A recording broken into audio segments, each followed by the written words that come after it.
ನಾನು ಫಸ್ಟ್ ಶಿವರಾಜ್ ಕುಮಾರ್ ಹತ್ರ ಅಪ್ರೋಚ್ ಮಾಡಿದೆ. ಸೊ ಮಾಡ್ತೀನಿ ಅಂತ ಅಂದರು. ಸುಮಾರು ಸುತ್ತದೆ ಕತೆ ಎಲ್ಲ ಓಕೆ ಎಲ್ಲ ಆಯಿತು. ಅದಾದ್ಮೇಲೆ ಸುಮಾರು 3-5 ತಿಂಗಳಾದ್ಮೇಲೆ ಎಲ್ಲ ಓಕೆ ಆಗಿ ಇನ್ನೇನು ನೆಕ್ಸ್ಟ್ ಮಂತ್ ಲಾಂಚ್ ಆಗಬೇಕು. ಆ ಟೈಮಲ್ಲಿ ಏನಾಯ್ತು ಗೊತ್ತಿಲ್ಲ, ನಮ್ಮ ಪ್ರೊಡ್ಯೂಸರ್ಗೂ ಶಿವಣ್ಣಂಗೂ ಏನೋ ಪಿಕ್ಚರ್ ಕ್ಯಾನ್ಸಲ್ ಆಯಿತು. ಸೊ ಒಬ್ಬ ನನಗೆ ಕೇಳ್ಕೊಂಡಾಗ ಆಯ್ತು ಖಂಡಿತ ಮಾಡ್ತೀನಿ ಅಂದ್ಬಿಟ್ಟು ಅವ್ರಿಗೊಂದು ಇನ್ಸಿಡೆಂಟ್ ಹೇಳಿದೆ. ಯಾವುದೂ ಓಕೆ ಆಗಿಲ್ಲ, ಕಡೆ ಯಾವುದೋ ಒಂದು ಪಾಯಿಂಟ್ ಹೇಳಿದೆ, ಅದಕ್ಕೆ ಖುಷಿ ಪಟ್ಟರು. ತುಂಬ ಚೆನ್ನಾಗಿದೆ ಪಾಯಿಂಟ್, ವಾಸು ಇಟ್ಕೊಂಡು ಮಾಡು ಅಂತ ಅಂದರು. ಸರಿ, ನಾನು ನಮ್ಗೆ ಭವಾನಿ ಶಂಕರ್ ಅಂತ ಒಬ್ಬ ರೈಟ್ರ್ ಇದ್ರು, ಚೆನ್ನೈ ನಮ್ಮ ದ್ವಾರಕೀಶ್ವರ ಕೆಲಸ ಮಾಡ್ತೀವಿ, ಕರ್ಲೇರು. ಅವ್ರು ತೀರೋದು, ಈಗ ಒಂದು 2 ವರ್ಷ ಆಯ್ತಿರೋರು ಪಾಪ. ಅವ್ರು ಇಟ್ಕೊಂಡು ಒಂದು ಜಾಗಕ್ಕೆ ಹೋಗಿ 10 ದಿನದಲ್ಲಿ ಕತೆ ಮಾಡಿದೆ ಆ ಸಿನಿಮಾ. ನನ್ನ ಫಸ್ಟ್ ಪಿಕ್ಚರ್ ಪುಟ್ಮಲ್ಲಿ ಮಾಡಬೇಕಾದ್ರೆ ನನಗೆ ಕ್ಯಾಸ್ಟಿಂಗ್ ಹೀಗೆ ಇರಬೇಕು ಅಂದ್ಬಿಟ್ಟು ನಮ್ಮ ಕೃಷ್ಣ ಅವ್ರಿಗೆ ಹೇಳಿದೆ, ಜೆ ಕೃಷ್ಣಂಗೆ. ಚೆನ್ನಾಗಿದೆ ವಾಸ್, ಹಿಂಗೆ ಮಾಡೋಣ, ಚೆನ್ನಾಗಿರ್ತದೆ ಮಾಡು ಅಂತಂದ್ರು. ಸೊ ನನ್ನ ತಾಯಿ ಕ್ಯಾರೆಕ್ಟ್ರು ಒಂದು ಬೀಚ್ ದೇವಿ ಕೈಲಿ ಆ್ಯಕ್ಟ್ ಮಾಡಿಸ್ಬೇಕಂತ ಆಸೆ ಇತ್ತು. ಖಂಡಿತ ತುಂಬ ಒಳ್ಳೆ ಐಡಿಯಾ, ಆಯಿತು ಅಪ್ರೋಚ್ ಮಾಡೋ ವಾಸು ಅಂತಂದ್ರು. ಸೊ ನನಗೆ ಬೀಚ್ ದೇವರು ನನ್ನ ಪ್ರೀವಿಯಸ್ ಒಂದು ಎಮರ್ಜೆನ್ಸಿ ಅಂತ ಸಿನಿಮಾ ನಾನು ಕೋ ಡೈರೆಕ್ಟರ್ ಕೆಲಸ ಮಾಡಿದ್ದೆ. ಆ ಟೈಮಿಂದ ನನ್ನ ಪರಿಚಯ ಆಗಿದ್ದರಿಂದ ಫಸ್ಟ್ ನಾನು ಬೀಚ್ ಹತ್ರ ಹೋದೆ. ಬೀಚ್ ಕತೆ ಕೇಳಿದ್ರು, ತುಂಬ ಖುಷಿಪಟ್ಟರು. ಎಲ್ಲ ಆಯಿತು, ಎಲ್ಲ ಆಗ್ಬಿಟ್ಟು ಕಲ್ಯಾಣ್ ಕುಮಾರ್ ತಂದೆ ಕ್ಯಾರೆಕ್ಟರ್ಗಾದ್ರು ಎಲ್ಲ ಆಯಿತು. ಇನ್ನೇನು ಮುಹೂರ್ತ ಇನ್ನೊಂದು 2 days ಇರಬೇಕು ಅಂದಂಗೆ ವೀರೇಶ್ ಸರ್ ಫೋನ್ ಬಂತು, ನಾನು ಈ ಪಿಕ್ಚರ್ ಮಾಡಲ್ಲ ಅಂತ ಹೇಳ್ಬಿಟ್ರು ಬೀಸವದೇವರು. ನಂಗೆ ಡಗ್ ಅಂತ ಶಾಕ್ ಆಯ್ತು, ಇದೇನಪ್ಪ ಇದು, ಎಲ್ಲ ಪ್ರಿಪೇರ್ ಮಾಡಿದ್ದೀವಿ, ಹಿಂಗಾಗಲಿಲ್ಲ ಅಂದ್ರೆ ಹಿಂಗಪ್ಪ ಕತೆ ಅಂದ್ಬಿಟ್ಟು ಮತ್ತೆ ನಮ್ಮ ಕೃಷ್ಣಂಗೆ ಏನಪ್ಪ ಕೇಳ್ಕೊಂಬಪ್ಪ ಅದೇನು ಕತೆ ಅಂದ್ಬಿಟ್ಟು ಕೇಳಪ್ಪ, ಆಮೇಲೆ ನಾಳೆ ಶೂಟಿಂಗ್ ಇದೆ, ಹಿಂಗಾಗ್ಬಿಟ್ರೆ ಹೇಗೆ ಅಂತ ಹೇಳಿದ್ರು. ಸರಿ, ನಾನು ಮತ್ತೆ ಬಿದ್ದು ಅಂತ ಮನೆಗೆ ಹೋದೆ. ಯಾಕೆ ಮೇಡಮ್ ಏನಾಯ್ತು ಮೇಡಮ್, ಏನು ಕತೆ ಚೆನ್ನಾಗಿ ನೀವೇ ಒಪ್ಕೊಂಡ್ರೆ, ಎಲ್ಲ ಆಯ್ತು ಅದು ಇದು ಅಂತ ಹೇಳಿದ್ರು. ಬೀಸವದೇವ್ ಹೇಳಿದ್ರು, ವಾಸವರೇ ಏನಿಲ್ಲ ಕತೆ ಚೆನ್ನಾಗಿದೆ, ಬಟ್ ನನಗೆ ಇಂಟ್ರೋಲ್ ಪಾಯಿಂಟ್ ಇದೆಯಲ್ಲ ನನಗೆ ಇಷ್ಟ ಆಗಲಿಲ್ಲ ಅಂತ ಕೇಳಿದ್ರು. ಏನು ಇಷ್ಟ ಇಲ್ಲ ಅಂತ ಹೇಳಿ ಅಂತ ಅನ್ನೋದು. ಅದ್ರಲ್ಲಿ ಏನಂತ ಒಂದು ಇನ್ಸಿಡೆಂಟು, ಈ ಫ್ಯಾಮಿಲಿಲಿ ಜಗಳ ಎಲ್ಲ ಆಡ್ಬಿಟ್ಟು ಪ್ರತಿಯೊಬ್ಬರು ಏನು ಮಾಡಿ ಮನೆ ಬಿಟ್ಟು ಆಚೆ ಹೋಗ್ತಾ ಇರ್ತಾರೆ. ಮನೆ ಬಿಟ್ಟು ಆಚೆ ಹೋಗ್ತಿರ್ಬೇಕಾದ್ರೆ ಬೀಸರದೇವಿ ಅಂದ್ಬಿಟ್ಟು ಆ ವಸ್ತು ಇರ್ತದೆ, ಆ ದೊಡ್ಡ ಅರಮನೆ ಥರ ಒಂದು ವಸ್ತು, ಆ ಅರಮನೆ ವಸ್ತು ಮೇಲೆ ಮಲಗ್ಬಿಟ್ಟು ನಿಮ್ಗೆಲ್ಲ ಮನೆ ಬಿಟ್ಟು ಹೋಗ್ಬೇಕು ಅಂತ ನನ್ನೊಂದು ದಾಟ್ ಹೋಗ್ಬಿಡಿ, ನಾನೊಂದು ದಾಟ್ ಹೋಗಿ ಅಂದ್ಬಿಟ್ಟು ಕತೆ ಮಾಡಿದ್ದೆ ನಾನು, ತುಂಬ ಚೆನ್ನಾಗಿದೆ ಅಂತಂದ್ರು. ಅವಾಗ ಹೇಳಿದ್ರು, ಈಗ ಅಯ್ಯೋ ನಾನು ವಸ್ತು ಮಲ್ಕೊಂಡ್ಬಿಟ್ರೆ ಅವ್ರು ನಂಗೆ ದಾಟ್ ಹೋಗ್ಬಿಟ್ರೆ ನನಗೆ ಇದಾಗುತ್ತೆ, ದಯವಿಟ್ಟು ಹಂಗೆಲ್ಲ ನಾನು ಮಾಡೋದೇ ಇಲ್ಲ. ಯಾಕೆ ಏನೋ ನಾನು ವಸ್ತುಲ್ಲಿ ಮಲ್ಕೊಳ್ಳಲ್ಲ, ಅವ್ರನ್ನ ದಾಟ್ ಹೋಗ್ಬೇಕು ಕತೆ ಮಾಡಿದೆ ನಾನು. ಅದೇನೋ ಫ್ಯಾಮಿಲಿ ಕಿರಿಕ್ ಆಗುತ್ತೆ, ಎಲ್ಲ ಆಗುತ್ತೆ ಬರ್ತಾರೆ, ವೈಮನಸ್ಸು ಸ್ಟಾರ್ಟ್ ಆಗುತ್ತೆ, ಎಲ್ಲರೂ ಮನೆ ಬಿಟ್ಟು ಹೋಗ್ಬೇಕಂತ ಆಸೆ ಪಡ್ತಾರೆ. ಬಟ್ ಇವ್ರಿಗೆ ಇಷ್ಟ ಇರಲ್ಲ, ತಂದೆ ತಾಯಿಗೆ ಇಷ್ಟ ಇರಲ್ಲ. ಸೊ ಅದು ತಾಯಿ ಇದಕ್ಕೆ ಪ್ಲಾನ್ ಮಾಡ್ತಾಳೆ, ಪ್ಲಾನ್ ಅಲ್ಲ, ಅವ್ಳಿಗೆ ನನ್ನ ಸಂಸಾರ ಉಳಿಸ್ಕೋಬೇಕನ್ನೋ ಕಾರಣಕ್ಕೆ ಏನು ಮಾಡ್ತಾಳೆ, ಮನೆ ಬಿಟ್ಟು ಹೋಗ್ಬೇಕಾದ್ರೆ ದಯವಿಟ್ಟು ಒಂದ್ಸರಿ ತಾಳಿ ಅಂದ್ಬಿಟ್ಟು ವಸ್ತು ಮೇಲೆ ಮಲ್ಕೊಂಡ್ಬಿಟ್ಟು ನಿಮ್ಗೆ ಮನೆ ಬಿಟ್ಟು ಹೋಗ್ಬೇಕು ಅನ್ನೋ ಆಸೆ ಇತ್ತು, ನನ್ನ ದಾಟ್ಕೊಂಡು ಹೋಗಿ ಅಂತ ಹೇಳ್ತಾರೆ. ಯಾರು ಮಕ್ಕಳು ಹೋಗ್ತಾರೆ ತಾಯಿನ ದಾಟಕ್ಕೆ, ಯಾರು ಮಕ್ಕಳು ಒಪ್ಪಲ್ಲ. ಅವಾಗ ಎಲ್ಲರೂ ಅಲ್ಲೇ ಇರಬೇಕು ಅಂತ ಒಂದು ಪ್ರಯತ್ನ ಅಂತ ನಾನು ಕತೆ ಮಾಡಿದೆ. ಸ್ವಲ್ಪ ಬೀಸರದ ಅದನ್ನ ಒಪ್ಕೊಂಡು ಏನು ಮಾಡೋದು, ಆ ಟೈಮಲ್ಲಿ ಆಗಲ್ಲ ಅಂತ ನಾನು ಯಾವುದೇ ಕಾರಣಕ್ಕೂ ವಸ್ತು ಮೇಲೆ ಮಲ್ಕೊಳ್ಳಲ್ಲ, ದಯವಿಟ್ಟು ನನಗೆ ಇದು ಇಷ್ಟ, ನೀವು ಸೀನ್ ಇಷ್ಟ ಆಗಲಿಲ್ಲ ನನಗೆ, ನಾನು ಪಿಕ್ಚರ್ ಮಾಡಲ್ಲ ಅಂತ ಕೂತ್ಕೊಂಡ್ಬಿಟ್ರು. ಅಯ್ಯೋ ಇದೆಲ್ಲ ಒಳ್ಳೆ ಕತೆ ಆಯ್ತಲ್ಲಪ್ಪ, ಏನಪ್ಪ ಹಿಂಗಾಗ್ಬಿಡ್ತು ಅಂತ ನಿಮ್ಮೇ ಇಟ್ಟು ಅಲ್ಲೇ ಒಂದು 10 ನಿಮಿಷ ಟೈಮ್ ಕೊಡಿ ಮೇಡಮ್ ಅಂದ್ಬಿಟ್ಟು ಅಲ್ಲೇ ಸ್ವಲ್ಪ ಚೇಂಜ್ ಮಾಡಿಸ್ಕೊಂಡು ಆಮೇಲೆ ಚೇಂಜ್ ಮಾಡಿದೆ. ಅಂದರೆ ಅವನು ಬಂದ್ಬಿಟ್ಟು ಸೆರಗು ಕೊಡ್ತಾಳೆ, ಈ ಸೆರಗು ಕಣ ಇದು, ಈ ಸೆರಗು ಈ ಥರ ನಿಮ್ಮ ಮನೆ ಇದು, ದಯವಿಟ್ಟು ಇದು ಇನ್ನೇ ಹೋಗ್ಬೇಕಾದ್ರೆ ಇದೇನೋ ಹಾಕ್ಬಿಟ್ಟು ಹೋಗ್ಬಿಡಿ ಅಂತ ಆ ಥರ ಏನೋ ಸೀನ್ ಕ್ರಿಯೇಟ್ ಮಾಡಿದೆ. ಇದು ಚೆನ್ನಾಗಿದೆ ಅಂತ ಅಂದರು. ಹಂಗಾಗಿ ಅದೊಂದು ದೊಡ್ಡ ಮರೆಯಕ್ಕಾಗದಂಥ ಇನ್ಸಿಡೆಂಟ್ ಅದು. ಆಮೇಲೆ ಎಷ್ಟೋ ಸತಿ ಏನಾಗಿದೆ ಅಂದರೆ ಪುಟ್ಮಲಿ ಮಾಡ್ಬೇಕು ನನಗೂ ನಮ್ಮ ಜೆ ಕೃಷ್ಣ ಸುಮಾರು ಸರಿ ಗಲಾಟೆ ಆಗಿದೆ. ಅಂದರೆ ಮೇಕಿಂಗ್ ವಿಷಯದಲ್ಲಿ ಸೀನ್ ವಿಷಯದಲ್ಲಿ ಹಿಂಗೆ ಬರೋ ಹಿಂಗಾಗಬೇಕು ಹಂಗಾಗಬೇಕು ನನ್ನ ಸೀನ್ಸ್ ಇಲ್ಲ, ಹಂಗಾಗಬೇಕು ಹಿಂಗೆ ಕಷ್ಟೊಂದು ಎಷ್ಟೋ ವಿಷಯದಲ್ಲಿ ನಮ್ಮ ಕಲ್ಯಾಣ ಕುಮಾರ್ ಎಷ್ಟೋ ಸತಿ ಬಿಡಿಸಿದೆ, ಹಂಗೆಲ್ಲ ಜಗಳ ಆಡ್ಬಿಟ್ರಪ್ಪ ಚೆನ್ನಾಗಿ ಮಾಡ್ರಪ್ಪ ಅಂತ ಎಷ್ಟೋ ಸತಿ ಬಿಡಿಸಿದ್ದಾರೆ. ಯಾಕೆ ನಮ್ಮದು ವಯಸ್ಸು ಹಂಗೆ ಇತ್ತು, ನಮ್ಮ ಇಂಟೆನ್ಷನ್ ಸೀನ್ ಹಿಂಗೆ ಇರಬೇಕಂತ ನಾನು, ಪಾಪ ನಮ್ಮ ಕೃಷ್ಣನ ಬಡ್ಜೆಟ್ಟು ಹೀಗೆ ಇರಬೇಕು ಅಂತ ಕೃಷ್ಣ ಅವರು ಜೆ ಕೃಷ್ಣ ಅವ್ರದ್ದು. ಹಂಗೆ ನಮ್ಮ ಅವ್ರ ಮಧ್ಯೆ ಏನೋ ನಡೆದಿದೆ, ಅದೆಲ್ಲ ಆಲ್ಮೋಸ್ಟ್ ಕ್ಲಿಯರ್ ಆಗಿದೆ. ಹಂಗಾಯ್ತು. ಅದಾದ ತಕ್ಷಣ ಸಿಲ್ಕ್ ಸ್ಮಿತ್ ವಿಷಯಕ್ಕೆ ಬಂದು, ಸಿಲ್ಕ್ ಸ್ಮಿತ್ ಅದೇ ಪಿಕ್ಚರ್ ಲಾಸ್ಟ್, ನನ್ನ ಸಿನಿಮಾ ಲಾಸ್ಟ್. ತದನಂತರ ಒಂದು ಎಸ್ ಉಮೇಶ್ವರ್ ಒಂದು ಸಿನಿಮಾ ಮಾಡೋದು, ಪಾಪ ಅದಾದ್ಮೇಲೆ ಅವ್ರೇನೋ ಆತ್ಮಹತ್ಯೆ ಮಾಡ್ಕೊಂಡ್ರು ಅವರು. ನನ್ನ ಸಿನಿಮಾ ಮಾಡ್ಬೇಕಾದ್ರು ಅಷ್ಟೇ, ಅದು ಸಾಂಗ್ ಮಾಡ್ಬೇಕಾದ್ರು ಅಷ್ಟೇ. ಅವ್ರು ನಂಗೆ ತುಂಬ ಕ್ಲೋಸು, ಯಾಕೆ ನಾನು ಪ್ರೀವಿಯಸ್ ಯಾವುದೋ 2 ಸಿನಿಮಾ ಆ್ಯಕ್ಟ್ ಮಾಡಿದೆ ಅವ್ರಿಗೆ, ಅವ್ರ ಜೊತೆ ನನ್ನ ಅಸಿಸ್ಟೆಂಟ್ ಆಗ್ಬೇಕಾದ್ರೆ. ಹಾಗಾಗಿ ನಾನೇ ಅಪ್ರೋಚ್ ಮಾಡಿ ಅವಾಗ ಸಣ್ಣ ರೆಮ್ಯುಡೇಷನ್, ಪಾಪ ಅವರವಾಗ ತುಂಬ ರೆಮ್ಯುಡೇಷನ್ ತೊಗೊಳ್ತಾರೆ, ನನಗೋಸ್ಕರ ರಿಕ್ವೆಸ್ಟ್ ಮಾಡ್ಕೊಂಡು ಏನೋ ಹೇಳಿದೆ. 3 ದಿನಕ್ಕೆ ತುಂಬ ಕಡಿಮೆ ಅಮೌಂಟ್ ಬಂದರು. ಆಗಿನ ಟೈಮಲ್ಲಿ ನಾನು 40,000 ಕೊಟ್ಟು ಅವಾಗ 3 ದಿನಕ್ಕೆ. ಲಕ್ಷಾಂತರ ರೂಪಾಯಿ ತೊಗೊತೀವಿ ರಾಮ ಅವ್ರವಾಗ, 40,000 ಕೊಟ್ಟು ಅವಾಗ. 40,000 30,000 40 ಇರ್ಬೋದು, ಗೊತ್ತಿಲ್ಲ ನನಗೆ, ಪೇಮೆಂಟ್ ಗೊತ್ತಿಲ್ಲ. ಬಂದು 3 ದಿನ ಆ್ಯಕ್ಟ್ ಮಾಡಿದ್ರು. ಅದ್ರ ಜೊತೆಲಿ ಆ ಟೈಮಲ್ಲಿ ಒಂದು 30-40 ಜನ ಬರೀ ಓಲ್ಡ್ ಏಜರ್ಸ್ ಡ್ಯಾನ್ಸರ್ಸ್ನ ಕರ್ಕೊಂಬಂದು ಆ್ಯಕ್ಟ್ ಮಾಡಿಸ್ತಾವೆ. ಅದೊಂದು ಮರೆಯಕ್ಕಾಗದ ಘಟನೆ. ಜೊತೆಗೆ ನಮ್ಮ ಹಂಸಲೇಖ ಸರ್ ಒಂದು ಫ್ರೀಯಾಗಿ ಒಂದು ಸಾಂಗ್ ಬರ್ಕೊಟ್ರು, ನಮ್ಮ ಗುರುಗಳು. ಒಂದು ಪ್ಯಾಥೋ ಸಾಂಗ್ ಇತ್ತು, ಆ ಟೈಮಲ್ಲಿ ಒಂದು ಸಾಂಗ್ ಫ್ರೀಯಾಗಿ ಬರ್ಕೊಟ್ರು. ನಾನು ತೊಗೊಂಡೋಗಿ ಎಲ್ಲ ಕಾಣಿಕೆ ಕೊಡೋಕೆ ಹೋದೆ, ಕಾಣಿಕೆ ಕೊಡೋಕೆ ಹೋದೆ. ಗುರುಗಳೇ ತಗೊಳ್ಳಿ ಅಂತ ಬೈದರು. ನನ್ನ ಮಗನ ಇನ್ನತ್ರ ಈಸ್ಕೋಬೇಕು ನನ್ನ ಕಾಣಿಕೆ, ಹೋಗೋ ಏನೋ ಬೇಡ ಹೋಗೋ ಅಂತ ಒಂದು ಸಾಂಗ್ ಬರ್ಕೊಟ್ರು. ನನ್ನ ಪ್ರೀತಿ ನೋಡಿ, ಅದೊಂದು ನನ್ನ ಡೈರೆಕ್ಷನಲ್ಲಿ ಅಂತ ಮಹಾನ್ ಭಾವರೆಲ್ಲ ನಂಗೆ ಸಹಾಯ ಮಾಡಿದ್ದಾರೆ. ಈ ಟೈಮಲ್ಲಿ ಅವ್ರನ್ನ ನೆನೆಸ್ಕೋಬೇಕು ನಾನು. ಸೊ ತದನಂತರ ಅದಾದಮೇಲೆ ಏನು ಸೆಂಟ್ರಲ್ ಜೈಲ್ ನಿಮ್ಗೆ ಲಾಸ್ಟ್ ಟೈಮ್ ಹೇಳ್ದಂಗೆ ನಾನು ಫಸ್ಟ್ ಶಿವರಾಜ್ ಕುಮಾರ್ ಹತ್ರ ಅಪ್ರೋಚ್ ಮಾಡಿದೆ. ಸೊ ಮಾಡ್ತೀನಿ ಅಂತ ಅಂದರು. ಸುಮಾರು ಸುತ್ತದೆ ಕತೆ ಎಲ್ಲ ಓಕೆ ಎಲ್ಲ ಆಯಿತು. ಅದಾದಮೇಲೆ ಸುಮಾರು 3-5 ತಿಂಗಳಾದ್ಮೇಲೆ ಎಲ್ಲ ಓಕೆ ಆಗಿ ಇನ್ನೇನು ನೆಕ್ಸ್ಟ್ ಮಂತ್ ಲಾಂಚ್ ಆಗಬೇಕು. ಆ ಟೈಮಲ್ಲಿ ಏನಾಯಿತು ಗೊತ್ತಿಲ್ಲ, ನಮ್ಮ ಪ್ರೊಡ್ಯೂಸರ್ಗೂ ಶಿವಣ್ಣಂಗೂ ಏನೋ ಪಿಕ್ಚರ್ ಕ್ಯಾನ್ಸಲ್ ಆಯಿತು. ಅದಾದಮೇಲೆ ನಾನು ಮತ್ತೆ ಕುಮಾರ್ ಗೋವಿಂದ್ ಹತ್ರ ಅಪ್ರೋಚ್ ಮಾಡಿದೆ. ಕುಮಾರ್ ಗೋವಿಂದ್ ಯಾವುದೋ ಮಿಸ್ಟರ್ ಎಕ್ಸ್ ಅಂತ ಸಿನಿಮಾ ಮಾಡ್ತೀನಿ ಹೊಸವ್ರೆ, ಅದು 4 ಲ್ಯಾಂಗ್ವೇಜ್ ಮಾಡ್ತಾಯಿದ್ದೀನಿ, ಇನ್ನೂ ನಂಗೊಂದು 7-8 ತಿಂಗಳು ಯಾವ ಸಿನಿಮಾ ಮಾಡೋಕ್ಕಾಗಲ್ಲ, ಆದ್ಮೇಲೆ ಮಾಡೋಣ ಅಂತ ಅಂದರು. ನಮ್ಮ ಪ್ರೊಡ್ಯೂಸರ್ ಅಲ್ಲಿವರೆಗೂ ಕಾಯೋಂಥ ಸ್ಥಿತಿಯಲ್ಲಿ ಅವರಿಲ್ಲ. ಮತ್ತೆ ಒಂದು ತಿಂಗಳು ಗ್ಯಾಪು, ಮತ್ತೆ ಹೇಗಿಂತೀರ ಕರೆದು ಹೆಂಗಾರು ಪಿಕ್ಚರ್ ಮಾಡಲೇಬೇಕು ಅಂದ್ಬಿಟ್ಟು ಮತ್ತೆ ಸಾಯಿ ಕುಮಾರ್ನ ಅಪ್ರೋಚ್ ಮಾಡಿ ಸೆಂಟ್ರಲ್ ಪಿಕ್ಚರ್ ಸ್ಟಾರ್ಟ್ ಮಾಡೋದು. ಸೆಂಟ್ರಲ್ ಸಿನಿಮಾ ಮಾಡೋಕ್ಕಾದ್ರೆ ಅಷ್ಟೇ ಸರ್, ತುಂಬ ಜನ ಆರ್ಟಿಸ್ಟ್ ಕೊಡ್ಬೇಡಿ, ನಂಬರ್ ಆಫ್ ಆರ್ಟಿಸ್ಟ್ ಒಂದು ತಕ್ಕಡಿ ಕಪ್ಪೆಗಳು ಇಟ್ಟಂಗೆ ಒಂದು correct in time picture finish ಬಾಕಿಲ್ಲ ಅಂದರೆ ಯಾರು ಎಲ್ಲೋ ಇರ್ತಾರೋ ಗೊತ್ತಿಲ್ಲ. ಆ ಥರ ಒಂದು ಇದರಲ್ಲಿ 30-32 ದಿನ ಶೂಟಿಂಗ್ ಮಾಡ್ದೋ. ಅದರಲ್ಲೂ ಅಷ್ಟೇ ತುಂಬ ಇನ್ಸಿಡೆಂಟ್ಸ್ಗಳು ಒಳ್ಳೆಲ್ಲ ಒಂದು ದಿನ ಒಂದು ಇನ್ಸಿಡೆಂಟ್ಸ್ಗಳು ಹಂಗಾರೆ ಅಷ್ಟು ಕೆಲಸ ಎಷ್ಟು ಕೆಲಸ ಮಾಡೋ ಫಿನಿಶ್ ಆಗ್ತಿಲ್ಲ. ಆಕ್ಷನ್ ಪಿಕ್ಚರ್ ಬೇರೆ, ಹತ್ತತ್ರ ಒಂದು 12-13 ಫೈಟ್ಸು ಸಿನಿಮಾದಲ್ಲಿ. ಸೊ ಹಾಗೆ ಅದೊಂದು ದೊಡ್ಡದೊಂದು ಇನ್ಸಿಡೆಂಟ್ಸ್ಗಳು, ಸೆಂಟ್ರಲ್ ಜೈಲ್ ವಿಷಯಗಳು ಅಷ್ಟೇ. ಆ ಥರ ಆಯಿತು. ಅದಾದ ನಂತರ ಗೂಂಡಾ ಮತ್ತು ಪೊಲೀಸ್ ಅಂತ ಒಂದು ಸಿನಿಮಾ ಮಾಡಿದೆ. ನಮ್ಮ ರಾಮಸ್ವಾಮಿ ರಾಜೇಶ್ ಗೌಡ ಆ್ಯಂಡ್ ನಮ್ಮ ಎಂ ಬಿ ಬಾಬು, ನಮ್ಮ ಪಿಂಟು ಅಂತ ಇದ್ರು ಅವರು, ನಮ್ಮ ಕಡೂರು ಉಮೇಶು, ನಮ್ಮ ರಾಜಶೇಖರ್ ಅಂತ ಒಂದು 5 ಜನ ನಿರ್ಮಾಪಕರು ಅದಕ್ಕೆ. ಆ ಚಿತ್ರ ಅಷ್ಟೇ, ಅವರು ಸುಮಾರು ಮಾಡ್ಬೇಕಂತ ಅವರು ಕತೆ ಓಕೆ ಆಗಿರಲಿಲ್ಲ. ಆ ಟೈಮಲ್ಲಿ ರಾಮು ಅವರು, ನಮ್ಮ ಪ್ರೊಡ್ಯೂಸರ್ ರಾಮು ಅವರು ಈ ಥರ ಅಪ್ರೋಚ್ ಮಾಡ್ತಾ ಇಲ್ಲ, ವಿಕ್ಟರ್ ಹೌಸ್ಗಳಲ್ಲಿ ಮಾಡಿಸಿ ಚೆನ್ನಾಗಿ ಮಾಡ್ತೀರಿ ಅಂತ ಅವ್ರು ಹೇಳಿದ್ರಂತೆ. ಸೊ ಅವ್ರು ನನಗೆ ಕೇಳ್ಕೊಂಡಾಗ ಆಯ್ತು ಖಂಡಿತ ಮಾಡ್ತೀನಿ ಅಂದ್ಬಿಟ್ಟು ಅವ್ರಿಗೊಂದು ಇನ್ಸಿಡೆಂಟ್ ಹೇಳಿದೆ, ಯಾವುದೂ ಓಕೆ ಆಗಿಲ್ಲ. ಯಾವುದೋ ಒಂದು ಪಾಯಿಂಟ್ ಹೇಳಿದೆ, ಅದಕ್ಕೆ ಖುಷಿ ಪಟ್ಟರು, ತುಂಬ ಚೆನ್ನಾಗಿದೆ ಪಾಯಿಂಟ್ ವಾಸು ಇಟ್ಕೊಂಡು ಮಾಡು ಅಂತ ಅಂದರು. ಸರಿ, ನಾನು ನಮ್ಗೆ ಭವಾನಿ ಶಂಕರ್ ಅಂತ ಒಬ್ಬ ರೈಟ್ರ್ ಇದ್ರು, ಚೆನ್ನೈ ನಮ್ಮ ದ್ವಾರಕೀಶ್ವರ ಕೆಲಸ ಮಾಡ್ತೀವಿ, ಕರ್ಲೇರು. ಅವ್ರು ತೀರೋದು, ಈಗ ಒಂದು 2-3 ವರ್ಷ ತೀರೋದ್ರು ಪಾಪ. ಅವ್ರು ಇಟ್ಕೊಂಡು ಒಂದು ಜಾಗಕ್ಕೆ ಹೋಗಿ 10 ದಿನದಲ್ಲಿ ಕತೆ ಮಾಡಿದೆ. ಆ ಸಿನಿಮಾ ತುಂಬ ಒಳ್ಳೆ ಕತೆ, ಚೆನ್ನಾಗಿತ್ತು ಕತೆ. ಒಂದು IAS IPS ಆಫೀಸರ್ ಕಾನ್ಫ್ಲಿಕ್ಟು, ಹೆಂಡತಿ IAS, ಗಂಡ IPS. ಇವ್ರ ಮುಂದೆ ಇವ್ರಿಗೆ ಒಂದು ಒಳ್ಳೆ ಸಂಸಾರದಲ್ಲಿ ಹೋಗ್ತಾ ಒಳಗಡೆ ಇಂಟರ್ನಲ್ ಪ್ಲೇ ಆಗ್ತಾ ನೋಡ್ತು ಅಂತ ಅಂದರೆ IPS ವಿಲನ್ ಆಗಿರ್ತಾನೆ, ಗಂಡನೇ ವಿಲನ್ ಆಗಿರ್ತಾನೆ. ಆ ಥರ ಒಂದು ಸ್ಕ್ರಿಪ್ಟು, ತುಂಬ ಒಳ್ಳೆ ಆಕ್ಷನ್ ಸಿನಿಮಾ, ಚೆನ್ನಾಗಿತ್ತು. ಅದೊಂದು ಮರೆಯಲಾಗದ ಘಟನೆ. ಸಾಧು ಕೋಕಿಲ್ ಅವ್ರು ಮ್ಯೂಸಿಕ್ ಮಾಡೋದು, ಅದಕ್ಕೆ ಚೆನ್ನಾಗಿತ್ತು. ಅದೊಂದು 30-40 ದಿನ ಶೂಟಿಂಗ್ ಮಾಡಿದೆ, ಹಾಗೆಲ್ಲ ಆಯಿತು. ಅದಾದಮೇಲೆ ಮುದ್ದಿನ ಭಾವ ಅಂತ ಒಂದು ಸ್ಟಾರ್ಟ್ ಮಾಡಿದೆ. ನಮ್ಮ ದೇವರಾಜು ಸಿತಾರ ಅವ್ರದ್ದು, ನಮ್ಮ ಪಿ ರಾಜು ಅವ್ರ ಪ್ರೊಡ್ಯೂಸರು. ತೆಲುಗು ಒಂದು ಅಕ್ಕ ಮಗಳು ಅಂತ ಸಿನಿಮಾ ಬಂತು, ಆ ಸಿನಿಮಾ ರೀಮೇಕ್. ಅದು ಫಸ್ಟು ಮಂಜು ಭಾಷಿಣಿ ಅವರು ನನ್ನ ಚಿತ್ರದಿಂದ ಆ ಪಿಕ್ಚರ್ಗೆ ಬಂದಿದ್ರು. ನನಗೆ ಸಿಹಿ ಕೈ ಚಂದ್ರು ಇಂಟರ್ವ್ಯೂ ಮಾಡಿಸಿದ್ರು ಆ ಟೈಮಲ್ಲಿ. ರಮ್ಯಾ ಅಂತ ಒಂದು ಹುಡುಗಿನ ಇಂಟರ್ವ್ಯೂ ಮಾಡಿಸಿದ್ರು, ವಿಜಯಲಕ್ಷ್ಮಿ ಅಂತ ಒಂದು ಒಬ್ಬಳು ಆ್ಯಕ್ಟ್ ಮಾಡಿದ್ಲು. ಎಲ್ಲ ಒಂಥರ ಹೊಸ ಕತೆ ಅದೊಂದು ಮಾಡಿದೆ. ಸೊ ಅದಾದಮೇಲೆ ನಾನು ಸಾಗರಿ ಅಂತ ಒಂದು ಸಿನಿಮಾ ಸ್ಟಾರ್ಟ್ ಮಾಡಿದೆ. ಸಾಗರಿ ಅದು ಒಂದು ದೊಡ್ಡ ಇತಿಹಾಸ. ಅದು ಮಣಿಚಿತ್ರ ತಾಳ ಅನ್ನೋ ಸಿನಿಮಾ ಒಂದು ರೀಮೇಕ್. ಅದು ಶೋಭನಾ ನ್ಯಾಷನಲ್ ಅವಾರ್ಡ್ ಬಂದಿತ್ತು. ಅದಕ್ಕೆ 3 ಜನ ಇಬ್ಬರು ಡೈರೆಕ್ಟರ್ಸು. ಆ ಕಡೆ ಲಾಸ್ಟಲ್ಲಿ ಫಜೀಲ್ ಅನ್ನೋ ಡೈರೆಕ್ಟರ್ ಫಿನಿಶ್ ಮಾಡೋದು. ನಂಗೆ ಆ ಚಿತ್ರ ತುಂಬ ಮಾಡಬೇಕು ತುಂಬ ಆಸೆ ಇತ್ತು. ಅದು ಒಂದ್ಸಲ ರಾಮ್ಕುಮಾರ್ ಅಪ್ರೋಚ್ ಮಾಡೋಕೆ ಅವ್ರಿಗೂ ಅದೇಂಟಿಗೆ ಮಣಿಚಿತ್ರ ತುಂಬ ಚೆನ್ನಾಗಿದೆ, ಮಾಡಿ ವಾಸು ಅಂತ ಅವ್ರು ಹೇಳಿದ್ರು.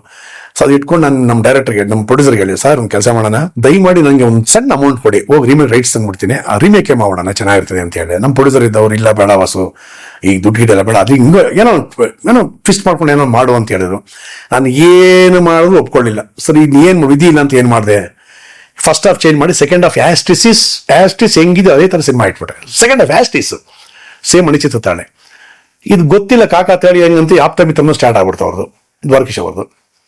ಅದು ದೊಡ್ಡ ಸ್ಟಾರ್ ವ್ಯಾಲಿ ಬಿಡಿ, ದೊಡ್ಡ ಸ್ಟಾರ್ ವ್ಯಾಲಿ. ವಿಷ್ಣುವರ್ಧನ್, ಸೌಂದರ್ಯ, ರಮೇಶ್ ಸಾರು, PY ನಮ್ಮ ಊರುಗಳ ಡೈರೆಕ್ಟ್ರು, ಈ ತರ ಒಂದು ಇದಾಗ್ಬಿಡ್ತು. ಕಡೆಗೆ ಅವ್ರಿಗೆ ಗೊತ್ತಾಗ್ಬಿಡ್ತು ಇದೇ ಸಿನಿಮಾ ಸಾಗರಿ ಸಿನಿಮಾ ನನ್ನ ಸಿನಿಮಾ ಇವರೇ ಮಾಡ್ತಾರಂತ. ದ್ವಾರಕೀಶ್ಗೆ, PY, ವಿಷ್ಣು ಸರ್ ಎಲ್ಲರೂ ಗೊತ್ತಾಗ್ಬಿಡ್ತು.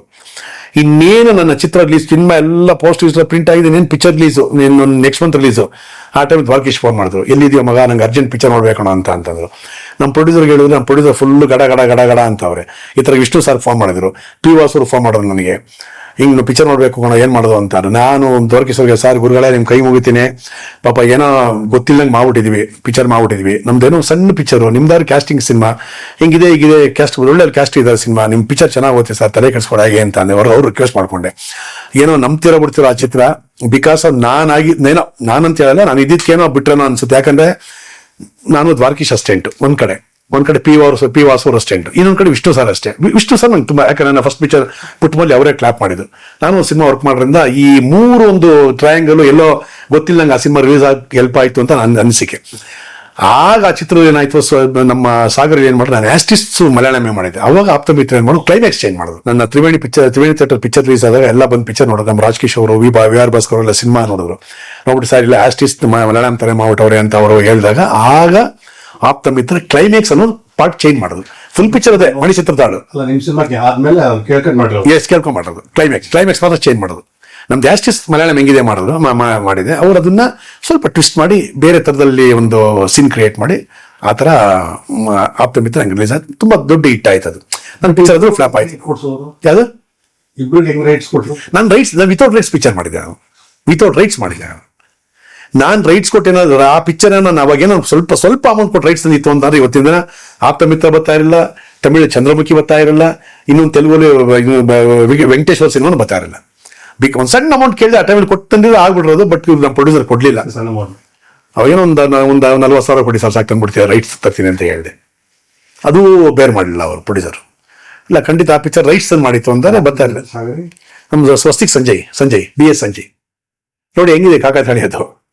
BS ಸಂಜಯ್ ಸಾಗರಿ, ಆಪ್ತಮಿತ್ರ BS Dwarakish, director victory Vasu P Vasu, producer direct ಹೆಂಗ್ ಸಿಂಕ್ ಆಯ್ತು ಅಂದ್ರೆ ಅದು ಸಾಗರಿ ಅಂಡ್ ಆಪ್ತಮಿತ್ರ. ಹಾಗೆ ದುಡ್ಡು ಕೊಟ್ಟು ತಂದ್ರೆ ಖಂಡಿತ ಆಗ್ತಿರಲಿಲ್ಲ ಬಿಡಿ. ಹಾಗಾಗಿ ಅದು ಯಾರೋ ಒಂದು ಸ್ಪ್ರೆಡ್ ಮಾಡ್ತೀನಿ ಅಂತ ಗೊತ್ತಾಗಿ ಆಮೇಲೆ ದ್ವಾರಕೀಶ್ ಅವರು ರೈಟ್ಸ್ ತಂದು ಪಿಕ್ಚರ್ ಮಾಡಿ ದುಡ್ಡು ಇಟ್ಟಾಯ್ತು. ಅದು ಆಮೇಲೆ ತಂದಿದ್ದು ಅವ್ರು ದ್ವಾರಕೀಶ್ ಅವರು. ನಮ್ದಾದ್ಮೇಲೆ ತಂದಿದ್ದು ಅವರು. ಇರ್ಬೋದೇನೋ ಸಾಗರಿಗೆ ಆಪ್ತಮಿತ್ರ ಭಯ ಬಿಡ್ತು. ಹಾಗೇನಿಲ್ಲ, ಅವ್ರ ಪಿಕ್ಚರ್ ನಾವು ಭಯ ಬಿದ್ದು ಅಷ್ಟೇ. ಆಪ್ತಮಿತ್ರ ಸಾಗರಿ ಭಯ ಬಿದ್ದು. ಬಟ್ ಒಂದಂತೂ ಆ ಟೈಮ್ ರೈಟ್ಸ್ ತಂದಿದ್ರೆ, ನಾವೇನ ರೈಟ್ಸ್ ಕೊಟ್ಟು ತಂದಿದ್ರೆ ಖಂಡಿತ ಆಪ್ತಮಿತ್ರ ಚಂದ್ರಮುಖಿ ಆಗ್ತಾ ಇರಲಿಲ್ಲ ಬಿಡಿ. ಯಾವಾಗ ರಿಲೀಸ್ ಆಗಿದೆ ಅದು ಯಾವಾಗ ಆಗಿದೆ? ಒಂದು 2003. ಅದು 2003ನೇ.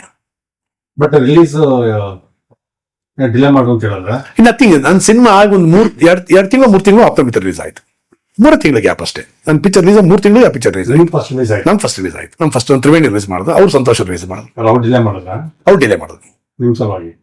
ನಮ್ಮ ಸಲ ಅಲ್ಲ, ಬಟ್ ನಮ್ಮ ಕ್ಲೈಮ್ಯಾಕ್ಸ್ ಇತ್ತಲ್ಲ, ಆ ಕ್ಲೈಮ್ಯಾಕ್ಸ್ ಎಲ್ಲ ಪಾರ್ಟ್ ಚೇಂಜ್ ಮಾಡ್ಬೇಕಲ್ಲ, ಆ ಕಾರಣಕ್ಕೆ ಡಿಲೇ ಮಾಡೋದು. ಪಾಪ ಬೇರೆಯವರಾಗಿದ್ರೆ ಖಂಡಿತ ಆ ಪಿಕ್ಚರ್ ನಿಲ್ಲಿಸ್ಬಿಟ್ಟಿರೋ ನನಗೆ ಗೊತ್ತಿಲ್ಲ. ಏನೋ ಲಕ್ಕಿಲಿ ದ್ವಾರಕೀಶ್ ಅವರು ದೊಡ್ಡ ಮನ್ಸೇನೋ, ವಿಷ್ಣು ಹೊಸ ದೊಡ್ಡ ಮನ್ಸೇನೋ ಅವ್ರೇನೋ ಹೇಳಿ ಆಯ್ತು ಬಿಡಿ ಅದು ಮಾಡ್ಕೊಡಿ, ಏನೋ ಕನ್ನಡ ಸಿನಿಮಾ ತಾನೇ ಬಿಡಿ ಅನ್ನೋ ಸುಮ್ಮನೆ. ನಾನು ಹೇಳಿದ್ದೆ ದ್ವಾರಕೀಶ್ ಇಲ್ಲ ಸರ್, ನನ್ನ ಚಿತ್ರದಲ್ಲಿ ನಾನು ಆರ್ಟಿಸ್ಟ್ ನಾನು ಪ್ಲಾನ್ ಮಾಡಿದ್ದೀನಿ, ಬಟ್ ನಿಮ್ಗೂ ನಮಗೂ ತುಂಬಾ ವ್ಯತ್ಯಾಸ ಇದೆ. ನಾನು ಫಸ್ಟ್ ಹಾಫ್ ಖಂಡಿತ ಫುಲ್ ಚೇಂಜ್ ಮಾಡಿದ್ದೀನಿ, ನಿಮ್ದು ಅದಕ್ಕೂ ಸಂಬಂಧ ಇಲ್ಲ. ಸೆಕೆಂಡ್ ಹಾಫ್ ಸ್ವಲ್ಪ ಆಲ್ಮೋಸ್ಟ್ ಅಲ್ಲಿ ಹಂಗೆ ಮಣಿ ಚಿತ್ರತಾಳ್ತಾನೆ ಪ್ಲೇ ಮಾಡಿದ್ದೀನಿ ಅಂತ ಹೇಳ್ಬಿಟ್ಟೆ ಅವ್ರಿಗೆ. ಭಾವನಾ ಇಲ್ಲ, ಬಟ್ ನಂದೇನೋ ನಾನು ಕಾಲೇಜ್ ಗಿಲೇಜ್ ಅಂತೆಲ್ಲ ಪ್ಲೇ ಮಾಡಿದೆ. ನಂದೇನಂದ್ರೆ ಕಾಲೇಜ್ ಹುಡುಗಿರಾಗಿರ್ತಾರೆ, ಒಂದು ಎಕ್ಸ್ಕರ್ಷನ್ ಹೋಗ್ತಾರೆ, ಎಲ್ಲೋ ಒಂದು ಟ್ರಿಪ್ ಹೋಗ್ತಾರೆ, ಅದಕ್ಕೆ ಲೆಕ್ಚರ್ ಬಂದ್ಬಿಟ್ಟು ಭವ್ಯ, ಇನ್ನೊಂದು ಮೇಲ್ ಲೆಕ್ಚರ್ ಬಂದು ಅನಂತನಾಗು, ರಾಮ್, ಇವರೆಲ್ಲ ಸ್ಟೂಡೆಂಟ್ಸ್ಗಳು. ಅದು ನಮ್ಮ ಅಭಿಷೇಕು, ಶರಣ್, ಮೈಕಲ್ ಮಧು, ನಮ್ಮ ಇವರು ಎಲ್ಲ ಒಂದು ಸ್ಟೂಡೆಂಟ್ಸು. ಭಾವನೆ ಇವರೆಲ್ಲ ಒಂದು ಸ್ಟೂಡೆಂಟ್ಸ್ ಎಲ್ಲ ಒಂದು ಎಕ್ಸ್ಕರ್ಷನ್ ಅಂತ ಮಡಿಕೇರಿ ಹೋಗ್ಬೇಕಾದ್ರೆ ಎಲ್ಲೋ ಒಂದು ಇನ್ಸಿಡೆಂಟ್ ಆಗುತ್ತೆ. ಅಲ್ಲಿ ಬ್ಲಾಕ್ ಹೋದ, ಅಲ್ಲಿಂದ ಟ್ರಾವೆಲ್ ಮಾಡ್ಬಿಟ್ಟೆ. ಆ ಥರ ಏನೋ ಒಂದು ಪ್ಲೇ ಮಾಡಿದೆ ನಾನು ಬೇರೆ ಥರದಲ್ಲಿ, ಒಂಥರ ಫನ್ ಆಗಿ ಏನೋ ಸೆಕೆಂಡ್ ಹಾಫ್ ಟೋಟ್ಲಿ ಆಸ್ಟಿಸ್ ಹಂಗೆ ಮಾಡಿದೆ. ಹಾಗಾಗಿ ಅವ್ರು ರೈಟ್ಸ್ ತಂದು ಪಿಕ್ಚರ್ ಮಾಡೋದು. ಬಟ್ ಕ್ಲೈಮ್ಯಾಕ್ಸ್ ಆಸ್ಟಿಸ್ ನಾನು ಮಣಿ ಚಿತ್ರತಾಳಿ ಅದೇ ಮಾಡಿದೆ. ಕ್ಲೈಮ್ಯಾಕ್ಸ್ ಚೆನ್ನಾಗಿದೆ, ಮಣಿ ಚಿತ್ರತಾಳೆಲ್ಲ ಚೆನ್ನಾಗಿದೆ. ಒಂಥರ ಅವ್ರು ಏನೋ ಒಂಥರ ಸೈಂಟಿಫಿಕ್ ಆಗಿ ಏನೋ ಒಂದು ಮಾಡಿದ್ರು ಕ್ಲೈಮ್ಯಾಕ್ಸ್. ನಾನು ಆಸ್ಟಿಸ್ ಹಾಗೇ ಮಾಡಿದ್ದೆ. ಇಲ್ಲ ಅದನ್ನ ಬೇರೆ ರೀತಿ ಚೇಂಜ್ ಮಾಡೋದು ಆಪ್ತಮಿತ್ರ ಅಲ್ಲಿ. ಬಟ್ ಯಾರೇನು ಅಬ್ಜೆಕ್ಷನ್ ಮಾಡಲಿಲ್ಲ, ಅಬ್ಜೆಕ್ಷನ್ ಮಾಡಲಿಲ್ಲ. ಯಾಕಂದ್ರೆ ಅದು ಅಬ್ಜೆಕ್ಷನ್ ಮಾಡೋ ಒಂದು ಕಾರಣ ಇರ್ತದೆ, ಅಂದ್ರೆ ಇಷ್ಟು ಪರ್ಸೆಂಟೇಜ್ ಇರಬೇಕಂತ ಇರ್ತದೆ. ಅವಾಗ ಇತ್ತೇನೋ ಒಂದು ಕ್ಲಾಸ್ ಇತ್ತು, ಬಟ್ ನಮ್ದು ಅಷ್ಟು ಇರಲಿಲ್ಲ, ಇನ್ನೂ ಕಡಿಮೆ ಇತ್ತು. ನಾವು ಇನ್ಸಿಡೆಂಟ್ ಮಾಡ್ಕೊಂಡಿದ್ವಿ ಅಷ್ಟೇ, ರನ್ ಥ್ರೂ ಹಂಗೆ ಮಾಡಿರಲಿಲ್ಲ. ಹಾಗಾಗಿ ಅದು ಏನು ಅಬ್ಜೆಕ್ಷನ್ ಮಾಡಲಿಲ್ಲ.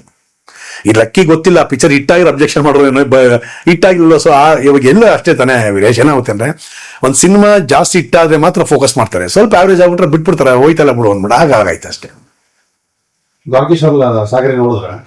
ಇಲ್ಲ, ದ್ವಾರಕೀಶ್ ನೋಡಿಲ್ಲ. ನಮ್ಮ ರಾಜಕಿಶೋರ್ ನೋಡಿದ್ರು. ರಾಜಕಿಶೋರ್ ಆ ಪಿಕ್ಚರ್ ಕೋ ಡೈರೆಕ್ಟ್ ಕೆಲಸ ಮಾಡೋರು. ಆರ್ ಭಾಸ್ಕರ್, ರಾಜಕಿಶೋರ್ ಅವರು ಇಬ್ರು ಅವ್ರು ಮಾಡೋದು. ಅವ್ರು ಬಂದು ಪಿಕ್ಚರ್ ನೋಡಿದ್ರು, ಇಬ್ರು ನೋಡಿದ್ರು. ಏನಂದ್ರೆ ಹೋಗಿ ಹೇಳಿದ್ರು, ಸೊ ಇಲ್ಲ ಸರ್ ಚೇಂಜಸ್ ಇದೆ, ಕ್ಲೈಮ್ಯಾಕ್ಸ್ ಮಾತ್ರ ಆಸ್ಟಿಸ್ ಮಾಡಿದ್ರು ಅಂತ ಹೇಳಿದ್ರು. ಆ ಕ್ಲೈಮ್ಯಾಕ್ಸ್ ಚೇಂಜ್ ಮಾಡಿದ್ರು, ಹಾಗಾಯ್ತು. ಸೊ ಸಾಗರಿಗೋಸ್ಕರ ಚೇಂಜ್. ಎಸ್, ಕ್ಲೈಮ್ಯಾಕ್ಸ್ ಪಾರ್ಟ್ ಅಷ್ಟೇ, ಫುಲ್ ಪಿಕ್ಚರ್ ಅಲ್ಲ, ಕ್ಲೈಮ್ಯಾಕ್ಸ್ ಪಾರ್ಟ್ ಮಾತ್ರ ಚೇಂಜ್ ಮಾಡಿದ್ದಾರೆ, ಹಾಗಾಯ್ತು. ವಿಷ್ಣು ಕರೆದಾಗ ಹೋಗ್ಲಿಲ್ಲ, ದ್ವಾರಕೀಶ್ ಕರೆದಾಗ್ಲೂ ಹೋಗ್ಲಿಲ್ಲ ನೀವು? ಅದೇ ಯಾವುದು ಸಾಗರಿಗ ಇಲ್ಲ, ಆ ಟೈಮಲ್ಲಿ ಕರೆದಾಗ ಹೋಗಲಿಲ್ಲ ಅಂದ್ರೆ ನಮ್ದು ಪ್ರಿಂಟ್ ಚೆನ್ನಾಗಿ ಹೋಗಿತ್ತು. ಆ ಟೈಮಲ್ಲಿ ಚೆನ್ನಾಗಿ ಡೆವಲಪಿಂಗ್ ಏನೋ ಅಲ್ಲೋಗಿತ್ತು. ಹಾಗಾಗಿ ಹೇಳಿದ್ರು, ಫೋನಲ್ಲೇ ಮಾತಾಡಿದೆ, ಸರ್ ಹಿಂಗಾಗಿದೆ ಅಂತ ಫೋನಲ್ಲಿ ಎಲ್ಲ ಕಾನ್ವರ್ಸೇಷನ್ ಅಲ್ಲೇ ಆಗಿರೋದ್ರಿಂದ ಏನು ನೆಸಿಟಿ ಇರಲಿಲ್ಲ. ಅಲ್ಲ, ಯಾರು ಬೈಲಿಲ್ಲ, ವಿಷ್ಣುವರ್ಧನ್ ಆಗಿ ಕರ್ದಾಗ ಬರ್ಲಿಲ್ಲ, ಪಾಪ ಆ ಥರ ಏನಿಲ್ಲ, ಕರ್ದಾಗ ಬರ್ಲಿಲ್ಲ. ಕೇಳತ್ರ ಏನು ಹಾಗೆ ಸುಮ್ಮನೆ ಫೋನಲ್ಲಿ ಕೇಳೋರು ಏನಾಗಿದೆ ಹೇಳೋ ಕ್ಲೈಮ್ಯಾಕ್ಸ್ ಅಂತ ಹೇಳೋದು, ಇಲ್ಲ ಗುರುಗಳೇ ಹಿಂಗಾಗಿದೆ ಹಿಂಗೆ ಮಾಡಿದ್ರೆ ಡೈರೆಕ್ಟ್ ಫೋನಲ್ಲಿ ನಾನು ಹೇಳಿದೆ ಕಂಟೆಂಟ್ ಹಿಂಗಿದೆ ಹಿಂಗೆ ಮಾಡಿದ್ದೀನಿ ಅಂತ ಹೇಳಿದೆ. ಹೌದನ್ನ ಏನೋ ಮಾಡೋದು ಹಿಂಗೆಲ್ಲ ಮಾಡ್ಬಿಟ್ಟು ಏನೋ ಮಾಡೋದು ನಾ ಇಷ್ಟೆಲ್ಲ ಬಂಡವಾಳ ಹಾಕಿದ್ದೇನೆ ಅಂತ ಅಂದರು. ಇಲ್ಲ ಗುರುಗಳೇ ಏನೋ ಗೊತ್ತಿಲ್ಲದೆ ಆಗ್ಬಿಟ್ಟಿದೆ, ನಿಮ್ಮದು ದೊಡ್ಡ ಸಿನಿಮಾ ಖಂಡಿತ ಹಿಟ್ಟಾಗುತ್ತೆ, ನಮ್ದು ಏನೋ ಒಂದು ಚಂದಾಗಿ ನಾವು ಪ್ಲ್ಯಾನ್ ಮಾಡಿದ್ದೀವಿ ದಯಮಾಡಿ ಅಂತೀವಿ. ಎಷ್ಟು ನಿಮ್ಮ ಬಜೆಟ್? ಸಾಗರಿ ಬಜೆಟ್ ಎಷ್ಟು? ನಮ್ಮ ಸಾಗರಿ ಬಜೆಟ್ ಆವಾಗ ಒಂದು 60 ಲಕ್ಷ ಆಯಿತು, 58-60 ಲಕ್ಷ ಆಗಿತ್ತು. ಮತ್ತೊಂದು ಅಯ್ಯೋ ತುಂಬ ಆಗಿದೆ ಅಂತ ಮಾಡಿ ಒಂದು 2 ಕೋಟಿ ಆಗಿದೆ, 2 ಕೋಟಿ ಮೇಲೆ ಆಗಿದೆ ಅನಿಸುತ್ತೆ, ಒಂದು 2-3 ಕೋಟಿ ರೂಪಾಯಿ ಆಗಿರ್ತದೆ ಅನಿಸುತ್ತೆ, ಗೊತ್ತಿಲ್ಲ ಬಡ್ಜೆಟ್ ಗೊತ್ತಿಲ್ಲ, ಅಷ್ಟು ಆಗಿರುತ್ತೆ ಬಿಡಿ. ಹಾಗಾದ್ರೆ ಅಸೆಟ್ಟು, ಆ ಒಂದು casting, number of days, locations, properties ಎಲ್ಲ ತುಂಬ ಆಗುತ್ತಲ್ಲ. ಆಮೇಲೆ ತುಂಬ ಒಳ್ಳೆ ಲೊಕೇಶನ್ ಶೂಟ್ ಮಾಡಿದ್ದಾರೆ. ಇದು ನಮ್ದೆಲ್ಲ ಔಟ್ಡೋರ್ ಇತ್ತು, ಸೆಕೆಂಡ್ ಹಾಫ್ ಮಾತ್ರ ನಾವು ಆ ಕ್ಲೈಮ್ಯಾಕ್ಸ್ ಪೋರ್ಷನ್ ಮಾತ್ರ ಒಂದು ಮಾಡೋದು ಅಷ್ಟೇ ಹೊತ್ತು, ಆಲ್ಮೋಸ್ಟ್ ಎಲ್ಲ ನಮ್ದೆಲ್ಲ ಔಟ್ಡೋರೇ ಸಾಗರಿ. ಹಂಗೆ ಸ್ವಲ್ಪ ಬಡ್ಜೆಟ್ ಕಡಿಮೆ ಆಗಿತ್ತು ನಮ್ಮದು, 58-60 ಲಕ್ಷ ಆಗಿತ್ತು ಪಿಕ್ಚರ್. ಮಂತ ಸ್ವಲ್ಪ ಏನೋ ಹೋಗಿದೆ ಅಂತ ಹೇಳೋದು, ಸ್ವಲ್ಪ ಲಾಸ್ ಆಯ್ತು ಅಂತ ಹೇಳೋದು ಪ್ರೊಡ್ಯೂಸರ್ ಗೊತ್ತಿಲ್ಲ. ಮತ್ತೆ ಸೊ ಆಗ 3-6 ಪರವಾಗಿಲ್ಲ, ಏನು ತೊಂದರೆ ಆಗಿತ್ತು. ಅಲ್ಲಿದ್ದಲ್ಲಿ ಆಯ್ತು ಅಂತ ಅನ್ಸಿದೆ.